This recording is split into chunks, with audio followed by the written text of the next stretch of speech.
sila, ayan o. So ayun yung August 27, 2026, ayan o, ilang at kinain sila. So nice, nice, nice. Nice, nice. Nga lang, magka-traffic dito, sobrang traffic dito, lalo kung walang rush hour, tapos walang bakasyon, walang nakabakasyon, tuloy na stop and go. Kalsada, so very nice, nice, nice yan. Yan, yan, yan, di ba? Sana naman solid na solid yan guys, sobrang mahal niyan, ayos lang yan, basta hindi sa tatagal ng hindi sa tatagal naman sa ng ilang taon, di ba? Dito. Yun nga lang, magsagak tayo dito. Sa may isang road kung dadaan tayo dito. Mabuhay tayong Valenzuela, kung pupunta ka ng Novaliches, Caloocan, sobrang traffic kasi inaayos yung kalsado dito. Ayan. So, ayan, wala talaga, kailangan mo talaga magsagot. Kailangan mo talagang, ayun, mag-tuwis muna. Para lang, wala yung mga lubat. Maayos yung kalsada. So, tuwis-tuwis lang talaga muna.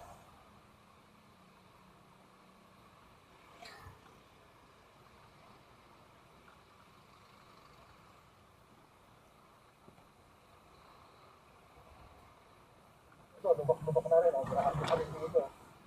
Nakuraan, hindi pa malala yan. Yan, kalalak na. Dito.